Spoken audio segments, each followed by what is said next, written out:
Hey, welcome back to the Black and White Truth about Benefit Advising. I am Andy Neary, and I am joined by the one, the only Kareim R.K. Yeah. Kareim, how's it going today? Let's go, baby. Let's go, man. Happy Valentine's Day, live baby. from the Big D. You're from the Big D today. From the Big D. I'm representing my red wall today. It's Valentine's Day, so we're just here to show a little love today, Andy. That's all it is. A little love, brother. I thought we were going to make things a little bloody today. That's why we had the red wall. Well, yeah, that's really the truth. But I mean, I thought we'd start with love first. Well, we're going to patch them back up and love them again on the backside. Let's start with the hat, man. I've been hearing word that the Tigers could be a team on the rise this year. Hey, man, I'm sure hoping so, man. You know, anytime you're here in the city, and I'm going to call out my city's fans, they're probably going to give me stuff for it. But anytime you start claiming yourself as the Detroit Rams, you know, we need to win a championship around here, man, just so we can have our own identity, man. So, so I'm hoping that the Tigers are going to come in and do something fantastic for us so we can call ourselves the Detroit Tigers, and we're not calling ourselves the Detroit Indians or the Detroit Red Sox or something crazy like that, man. You think about it, though. I mean, the Detroit needs a little sports renaissance, right? At one time, the Pistons were the thing, the bad boys, the nasty boys. The Red Wings were the thing. Yes. Yes. And the Tigers. The Tigers, I mean, Tigers had their run. And you know, and gosh, it's been a dismal since that time. It's been a long time, man. So I'm hoping. And then the Lions will just leave that at just leave. It's the LA Lions, man. That's what I keep hearing. It's either LA Lions or Detroit Rams, depending upon who you ask. So, Kareim, today we were talking about a word that is near and dear to both of our hearts: discipline. Ooh, that's an ugly word there, man. Yeah, I mean, the insurance industry doesn't like this word very much. You know, I know I was sold on the magic dream in 2002 that if I got in and just hung around long enough, I was going to play golf 3 days a week.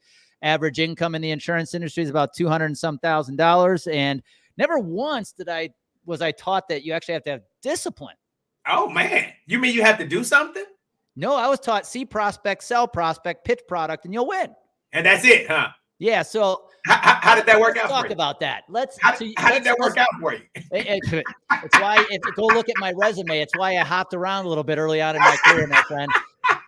So let's talk about, maybe before we get into what discipline means to each of us. Yes. Let's talk about just like in the industry, because it is something that hasn't been focused on. Where do you see some gaps when it comes to that magic word, discipline? First of all, and for me, I think that people have a negative connotation on discipline. And I shouldn't say never, but as I grew in business and personal relationships, I got past it being a negative connotation and saying, okay, this is positive. This discipline is not a bad thing. I think that if we look at it from a childhood and however we were disciplined as children, we carry that along with us. And if all of that was negative, then we always think about discipline in nature being a negative thing. However, when you actually start looking at building a business, being engaged in a relationship, going through a 4-year institution, all of those things require a form or a level of discipline such that you can see completion, that you can enjoy that journey. And so I've learned to embrace discipline because I was once taught if I did not discipline myself, I would be at the discipline of someone else. Yeah. And that always made me nervous to say, well, wait a minute, you're telling me that I have the ability to discipline myself, or I have to be subjected, if you will, to the discipline of somebody else. And that just didn't make sense to me. And so I think where I see those gaps are in those places where, like you said, we've been sold the dream. We've been sold the magic elixir, the silver bullet, and all those things. And we really don't believe that there's something that we must do often, something continuously, something with repetition, something that we do on purpose and with specific intent. And to me, all of those things embody and encompass discipline. Yeah, and I think you just used a couple words that ring true at large in the industry: silver bullets, magic elixirs, perfect scripts. Yes. To me, that is the opposite of discipline, right? It's the focus on quick wins. I agree. I can remember I was talking to an advisor about 4 or 5 months ago. Conversations as fresh in my head as it was yesterday. Like, I was telling him about what he should be doing to really build awareness for his business, and he literally stopped me. And he said, "Yeah, man, I get it. I get all that stuff that you do for others, but I just want a script I can use to open doors." And I just silver bullet, baby. I don't know what else to tell you. I can't help you. Like, I am literally of no help to you if that's your focus. And I see that so often in the industry, man. It's like, I know agencies, they host one webinar, and if there's not 5 or 6 appointments out of that one webinar, they deem it as a failure. They don't ever do it again because, you know what? It didn't work. And it's like, but you tried it once. You tried it one time. And what have you and I done anything in our lives, right, where we did it one time and expected to be an expert in it by doing it one time? You know, what typically has happened for us, Andy, is that through repetition and changing, looking at the game field and say, what can I do different? To me, there is nothing that I can look back on if I don't have any work in progress. So if I don't have anything that was behind me, how am I going to judge where I'm going in the front of me, moving in the direction towards winning, man? I mean, I just don't have anything. So I've got to be able to link back to where did I go wrong? You know, and wrong again does not represent failure. It just represents that something didn't work right. Maybe let me tweak this. Let me do something different. And I think when I started working with younger agents in my career, I just realized that, again, they were all bought into, you know, kind of the midnight infomercial thing where we're just going to be on the yachts and we've got beautiful people dancing behind us and their champagne glasses and G5 jets. And I'm like, you know what? Nowhere did anybody promise you that that was going to be the thing. But when have you ever asked anybody about their journey and they didn't tell you about the discipline that they had to get to so you can see the yachts and the people dancing behind you and the champagne and those things? And when I work with young advisors, and still to this day, and I listen to what they do daily, what are their daily actions, what are the daily habits that they have in place, I don't find that they have any daily habits. And if they have something, they've written it down. But now I want to know, have you actually done it? You know, and you and I talk about that all the time about, you know, talkers versus doers. I mean, you've got plenty of people that are talking and very few that are doers. And the doers are the folks that I find that have discipline. So as we talk about that, maybe share, Andy, when you think about your definition of discipline and where you've utilized discipline in your career, what does that look like? Because I'm sure in order to be a Major League Baseball player, that requires some discipline. Well, and that's maybe the best place to go. And I know people have heard me talk about this journey, and I want to hear your thoughts on it too, of how you deploy discipline. But you just said something to me that I'll be honest, frustrates me from time to time when I see people doing this. And I'm all about public accountability, posting something so people can hold you accountable. You're making that big, you're calling your shot, as they might say. But I get frustrated when I see somebody who's worked out for a week and then they go on social media and post that, look at me, I'm at the gym. It's like, dude, do that every day for 2 years, then call me. Exactly. And so to me, that's where discipline starts, Kareem. It's another word that's very analogous to it's consistency. Yes. What are you doing day in and day out? If people asked me, what is my superpower? I'm not the smartest guy. I don't have all the best strategies in the world, but I'm consistent as hell. And I'm going to outwork you and keep going when you give up. And so going back to discipline and how it applied to my baseball career, when my first 2 years at UWM, University of Wisconsin-Milwaukee, it was anything but discipline. I was following the wrong crowd. Quite frankly, some of our upperclassmen weren't the best examples of people to model. Okay. And I got way off track of what it meant to be successful on the field. But my last 2 years at UWM, I really realized what it meant to put in the work when no one is looking. You know, speak on that for a few. Take some time and elaborate on that. On Thursday night at 6:00, when Judges, the bar everybody went to, is holding 10-cent tabs, 10-cent pitchers, dollar pitchers of, by the way, expired beer, I think it was. I was at the gym. I was in the gym in front of a mirror working on my mechanics. Okay. I was lifting. I was whatever it took when when everybody else was taking time off or everybody else was out partying. Yes. My last 2 years from an athletic standpoint, I got really serious about, no, you need to put the work in every single day. And it was boring as hell. Standing in front of a mirror and holding a pitching pose and doing that over and over again for about 30 minutes is not fun. Nothing fun about that, man. But what it did is it put me light years ahead of my competition. And when I got into game-like situations, that move, that whatever I was working on became that motion. nature. That motion. At that point, it's muscle repetition. It's muscle memory at that point. And so today, I'll fast forward quickly today, Kareem. When I think about what I do on a daily basis, and I want to hear what you're doing from a habits perspective. Mm-hmm. One of the things I absolutely love, and I'm kind of nerding out on this, I'll admit it. Every morning after I jump in my cold shower, habit number one, cold shower. People go, why the hell do you do that? Number one, it actually has health benefits for your immune system. But number two, jumping in a cold shower, you know what that represents, Kareem? Tell me. You're doing some hard shit first 5 minutes of the day. Yes, you are, man. You're putting your mind in that position. I just did something hard first thing in the morning. Bring on top the day. Of the morning. It can't look after that. Everything else has to be easy. If you're jumping in a cold shower, top of the morning, man. And by the way, it's not jumping in a warm shower, not jumping in a warm shower and slowly turning it to cold. No. Cold from second one. From entry. Here we go. We're in. Now, but the other thing that I do every morning that I've fallen in love with is I literally go on YouTube. I lay in my bed after the shower. I go on YouTube and I watch about 20 minutes worth of video.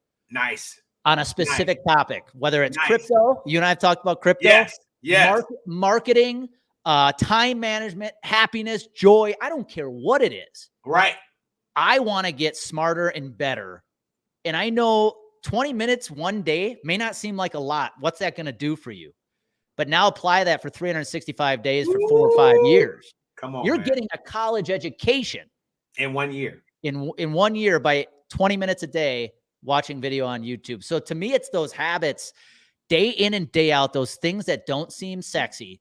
Yes. That when applied day after day, you look back a year from now, you are going to be in a completely different place. So I'm going to answer the question, but I got one question to ask you before we move on. What was the defining moment? So in baseball, you were hanging out at the location with the 10-cent tap beer. You're having a great time. And then the last 2 years, there had to be something that took place. What was that? What was that defining moment for you? When the flip switched? Yes. Or the switch flipped? Yes. Number one, I got to go back. Judges, I think it was Olympia beer they served. That's how bad it was. What it is to be young. The switch that flipped, Kareem, honestly, was I was named captain. Okay. And what it made me realize was, though I doubted myself at that moment, apparently my team had faith in me. And if my team saw my potential, I better step my ass up and make it happen. That's big. And that's when the self-accountability came back. That's awesome. And I realized that, no one else is going to do this for you. You have to show up every day. And let everybody else go party and have a good time. And don't get me wrong, I had my fair share of fun, but it's those moments day after day. Again, one day isn't going to change everything. Correct. But when applied week after week, month after month, year after year, you get light years ahead of everybody else. Man. And so as I think about that. So, talk about your. Yeah. And just my experience. So early in the business, and we've talked about this, just zero discipline. And I think the light switch for me early in my career came in the fact that, I realized that I was not living at the potential and for what I had envisioned. So I had envisioned things for my life early on, but I was not willing to do the work. Now, if I was as committed to doing the work as I was in partying and hanging out, you and I probably would not have met each other, Andy, because I've been ridiculously successful because I know how to do that well. I know how to do that well. And so I think what happened for me is that I realized that I've got this window and I don't know why in the middle 20s that mortality table kicked in for me at that time. But I was kind of looking and saying, well, look, I'm hoping that I'm going to get 90 good years. But you know what? If I only got 30 or 40, what would I do with the time that I have? And am I going to be accountable for this time? And so I think through just some experiences that I had, I started to really kind of think about that and say, well, why am I waiting to 50 or 60 to decide that I'm going to do something significant with my life? And that didn't necessarily mean financially speaking. It was just simply that I was looking at, okay, I had people had deposited in me. Everyone told me that I had great potential, but I wasn't living like that. And so I decided, okay, I've done this for a while. And what I realized was, Andy, I could always come back to this, right? This wasn't going anywhere. These folks have been there doing the same thing, and they're still doing it right now. Some of my good friends, I still remain friends with them, but I know where to go find them right now at this time doing the same thing that they've done for the entire 25 years or so that I've been doing what I've been doing. And so, I think it was that piece that I realized, man, you know what? I'm undisciplined in what I'm trying to accomplish. I'm writing down all the goals. I've got all the sticky notes everywhere, but there was no action on what it was that I was saying. I was reading all the books. I was listening to all the stuff, but there was no action and there was no consistency. And you just said it. I would do it 2 or 3 days and be like, oh, heck, well, I called on this, knocked on this many doors, and I still didn't get anything. Well, the whole plan that I read in the book was like to do this over 21 days. Anytime you did over 21 days, it was going to be a habit. Well, by day 4, I was already questioning whether this would work for me. And nowhere in there did they tell me to stop and look at day 4. They told me do it 21 days. And at the 21 days, then look back and see what you've created during that time. And I just got foolish enough to believe that I had been doing it the other way for so long that if I chose to do it this way, maybe I get some different results, because I knew the results I was getting on the other side. And so I dove in, Andy, and just said, hey, I am going to discipline myself such that I don't have to go. In my case, I didn't want to punch a clock. I didn't want to go in, somebody tell me where I had to be in the meeting, when I had to have lunch, how much they were going to pay me. And so I realized if I don't discipline me, then guess what? Some organization was going to discipline me and tell me when to come, when to go, how to perform, what my numbers should be. And I figured at least I would bet on myself first, Andy. And so that was the start of it. And I think the other example that I'll give you is something that you hit on as well. As I looked at and I moved through the career, one of the other things that became important to me is that I said, well, if I'm going to be a healthcare specialist, consultant, broker, whatever we want to refer to, I got kind of burned out on seeing overweight consultants and folks in the space, man. And so I'm just going to call it. We said it was bloody Monday. I got tired of seeing, and I had a little overweight. My gut was there, and I'm sitting up here talking about wellness initiatives and bringing donuts to the meeting. And I'm like, well, wait a minute. How am I the guy trying to help with healthcare cost containment strategies and looking at some things? And I was undisciplined. I was drinking at every function afterwards. I did all of the stuff that was there. And I kept looking at myself saying, how am I a good example of a healthcare professional? And I look like this. And so I started working out. But what made me think of that is what you just said. I started in 20-minute increments, man. And over 20-minute increments, by the time I was in my second year, then I was up to doing it 30 minutes. Then I was up to 45, then 60. And now I'm a Peloton junkie. I mean, I'm going to work out. I'm like my friend Andy Neary. The first thing I pack before I go is my workout clothes, because it's important. But the discipline of that, and my last thing, and I want you to jump in here, Andy, too. I'll tell you where I saw the discipline. So for years of that, I had the predisposition, if you will, of my doctor saying that you're pre-hypertensive. And I'm like, well, wait a minute, I don't eat that bad. I mean, there's some things I can do. And so I have this phrase in my office is that I don't want to be on a Skittle pack. And everybody says, well, what the hell is a Skittle pack? I'm like, all those blue, green, yellow pills. I don't want to be in a damn Skittle pack. And Monday, Tuesday, Wednesday, Thursday. Yeah, man, I'm like, I don't want that in my life. And so I just had a physical just about 3 weeks ago, and my blood pressure was normal. He was like, whatever you're doing, you have done a good job. But that didn't come year 1. That didn't come year 2 even. I avoided. We want you to put it on statin. We want to put you on a low dose of statin. We want to put you on low dose. No, I'm not getting on any of those things, because what you're telling me is that my undisciplined nature of eating whatever, drinking whatever, smoking cigars on a regular basis, these are the things that are going to cause me to have to get to the Skittle pack. Well, I can be disciplined enough to stop these things over here to avoid the Skittle pack on the other side. So just that story, that thought, man, talked about discipline, Andy. Well, I have to admit, when I saw you in Nashville, I'm like, damn, is Kareem looking svelte these days? Hey, No, and I know when I'm hanging out with you, I'm like, here's a guy who's got mountain bikes up in the mountains. You know what I mean? This guy's an Iron Man, so I'm not going to be the fat guy on the show. I can tell you that. That's not going to happen. Well, but you bring up a lot of good points that I want to address quickly. Is number one, I am right there with you when I was delivering these health insurance renewal increases to my clients and saying, well, it's because your group's not healthy. I'm like, how in the world can I be doing that if I'm not healthy? Correct. I'm kind of a hypocrite. Yes. Number two, you talked about the living your full potential, reaching full potential. I had a conversation with an advisor a couple of weeks ago, and it triggered a memory in my past of being the guy everybody said, dude, that guy's got so much potential. Mm-hmm. And he said that in the call. He's like, I hate being the guy that everybody says has all the potential. And the gap between potential and execution results is discipline. It's discipline. To give you a real life example, Kareem, of what you just talked about with habits of nutrition and exercise, you and I were just at Ascend in Nashville. Yes. And I was invited to go to a dinner. And the reservations were not until 8:00. Now, one of my habits is I do not eat late at night. Not good for your health. It's not. And guess what? When you're going to dinner that late, you're also having a cocktail or two. Correct. Now, it's also a great networking opportunity, right? So maybe you don't want to miss the opportunity.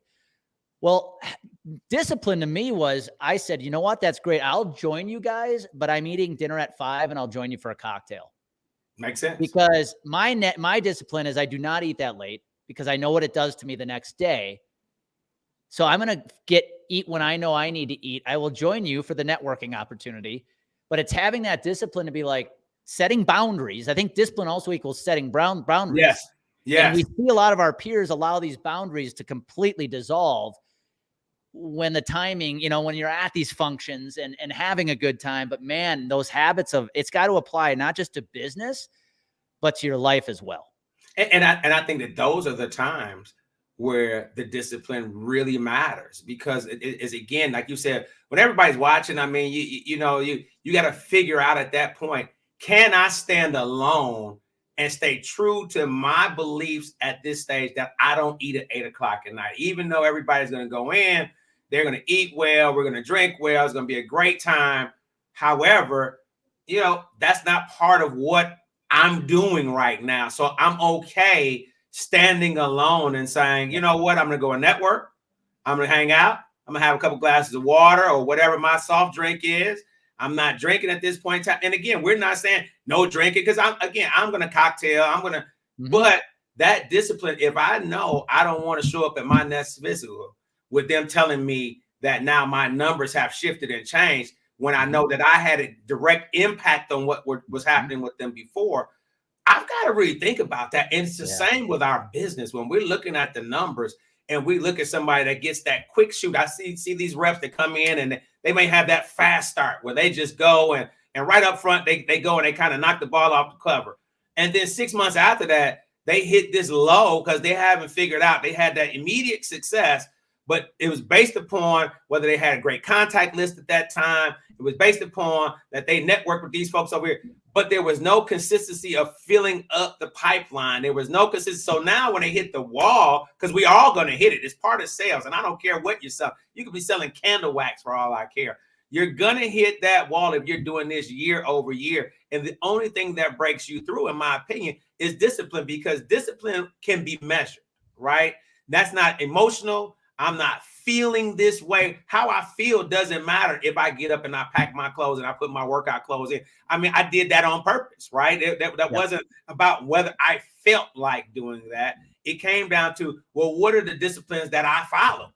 And that when I follow them, I've got ultimate goals that I know that I want to hit. And because I'm disciplined in this respective area, I can go back and look at why this did work or didn't work. And then when I come see you, Andy Neary, as a coach, and I can tell you, hey, here are the things that I've been doing, then you can actually help me to correct my swing, because now you can actually see that I've at least been getting up to the mound, right? I've been at least been getting up to the plate to try to hit. I've been doing my part. But if I come to you and look for you to coach me, and I give you just how I felt about yesterday, I felt like I made enough calls. In my head, I did X, Y, and Z. There's not a whole lot that you can do with me until you get some film on me And the film on me, in my opinion, is what discipline model I've been following. And then you're able to then look at that and say, hey, Kareem, based upon what you're telling me, I've seen this before. Hey, if you check this swing over here, if you look at this, you check up on, yeah, that bat is a little different. All the things that you know as my coach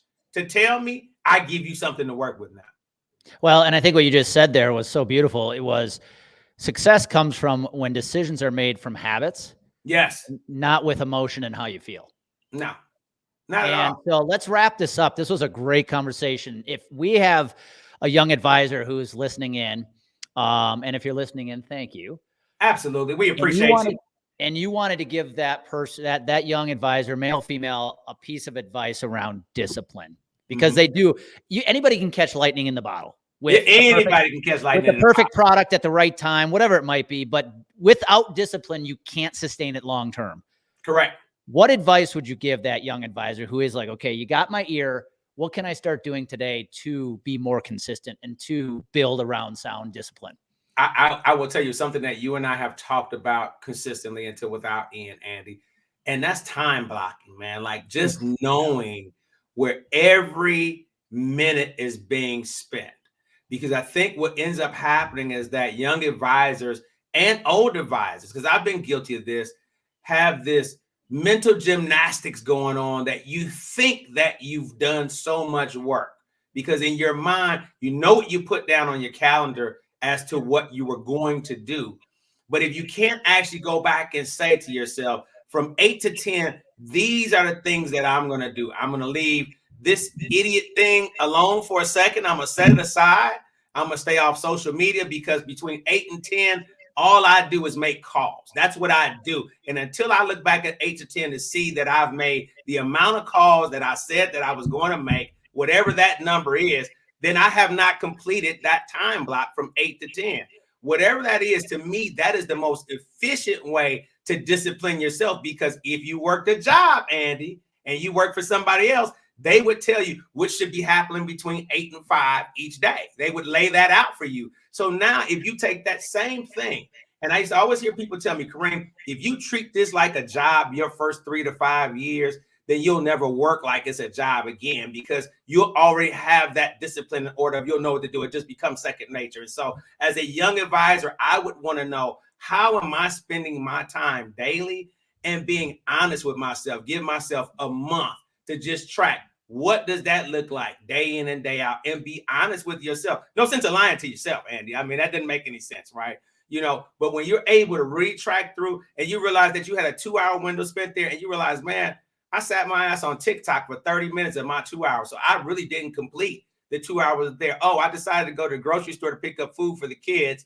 you know, in 30 minutes of that window. That's not your time for grocery shopping. That's not your time for TikTok. That 8 to 10 is whatever you've allotted that time to be. If you're not doing that at 100% effort, then you're kidding yourself. And as a new advisor, as an existing advisor, we can't afford to kid ourselves. So that would be my recommendation. So well said. You know, I think to me, you know, you've arrived at good disciplines when somebody looks at you and says, dude, how are you so consistent? And your answer is, I don't know. I just do it. I don't have to think about it.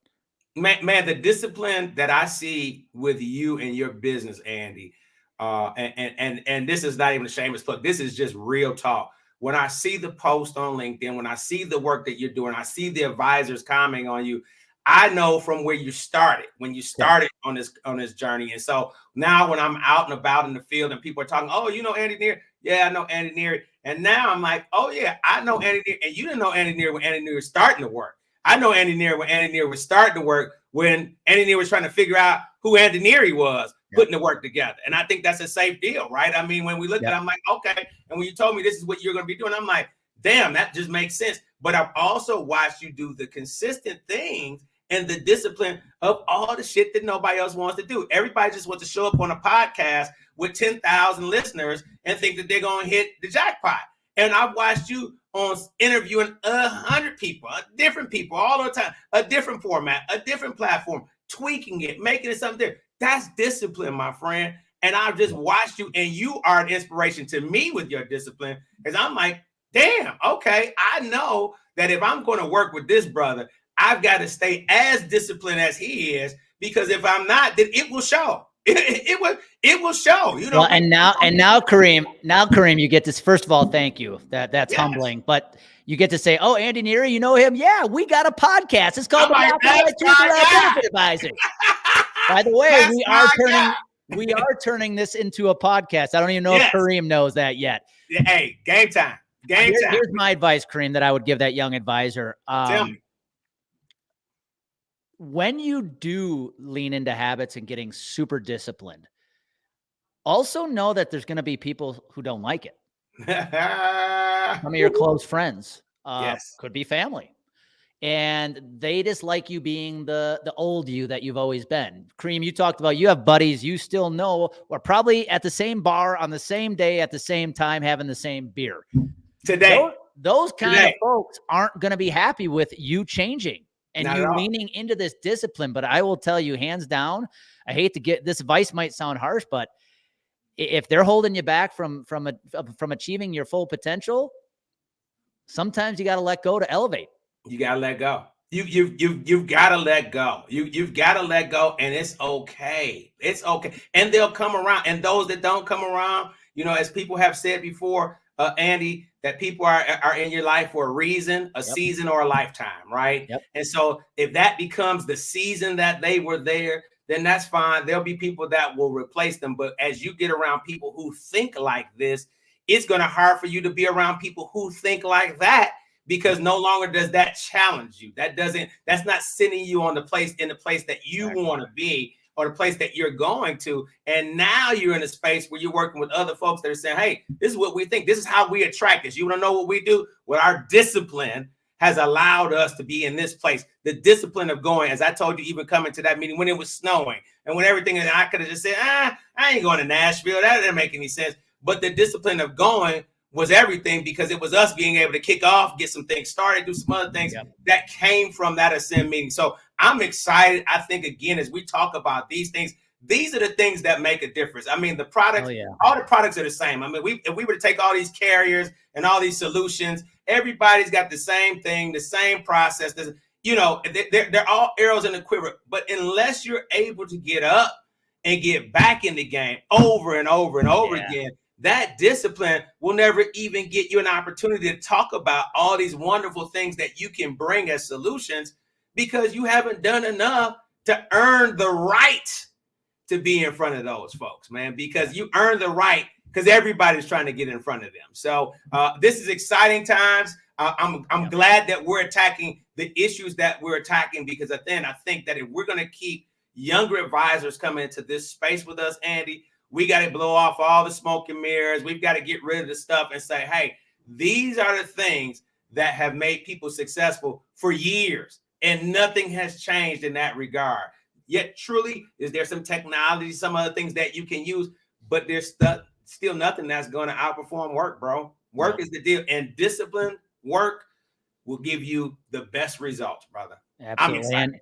And there's a lot of young advisors out there craving this. Heck, not even young advisors have been doing this for 10, 12 years that are craving this kind of knowledge, how to improve, how to get better results. So if you're listening out there, I hope you're enjoying the content. Kareem and I are having a blast doing it. We just rambled on for 33 minutes. We could easily ramble on for 33 more. We got time, brother. We're going to keep on bringing it. It's going to get better and better and better. I think our next one used to say it's going to get gooder and gooder and gooder, brother. I think our next one, we're going to do our next one as a LinkedIn Live. I like it. We'll record 2 Mondays from now. We'll go LinkedIn Live, let people come on the LinkedIn universe and just watch and listen. And so be on the lookout, guys. That'll be Monday the 28th. We are going to go live on LinkedIn with this episode number 4. So Kareem, another episode, another blast chatting with you. Fantastic, man. Discipline, discipline, discipline. That's our message, man. Discipline, discipline, discipline. Fall in love with the boring stuff, guys. The best recipe for success. Stuff. Hey, man, it's great to see you. Another great opportunity to be with you, brother. I appreciate you. Likewise. Have a good one, guys. All righty.